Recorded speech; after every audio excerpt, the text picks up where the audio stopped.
Sénégal-Guinée, c'est un match qualificatif pour les huitièmes de finale. Oui, c'est ça. Celui qui l'emporte sera directement qualifié pour les huitièmes de finale de la compétition, comme le pays hôte, le Cameroun, qui avait été le premier à rejoindre le second tour de cette Coupe d'Afrique des Nations.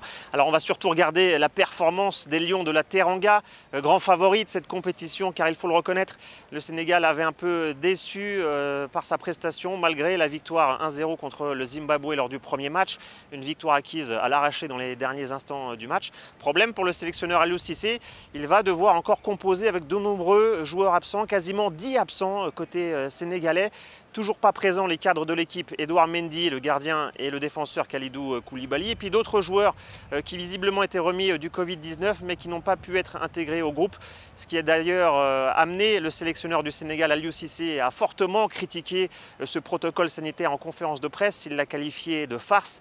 D'ailleurs, d'autres sélectionneurs dans cette Coupe d'Afrique des Nations avaient eux aussi critiqué ce protocole sanitaire. Ce qu'ils mettent en cause notamment, c'est la méthode utilisée pour réaliser les tests avant les rencontres. En tout cas, c'est un match qui promet d'être compliqué pour les Sénégalais face à des Guinéens qui eux aussi avaient réussi leur entrée en lice avec une victoire 1-0 contre le Malawi. Ils avaient d'ailleurs livré une prestation encourageante. Le match va sûrement être équilibré entre ces deux pays voisins. En Coupe d'Afrique des Nations, lors des deux dernières confrontations entre les deux équipes, c'est le Sénégal qui s'était imposé par 2 fois, donc c'est logique, ils partent favoris avant ce coup d'envoi.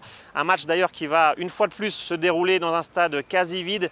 On a observé très peu de mouvements de supporters autour de ce stade de Bafoussam, mais les quelques vuvuzelas se font quand même entendre, donc on espère surtout assister à un beau spectacle sous les 30 degrés ici au coup d'envoi. Merci beaucoup Cédric Ferreira.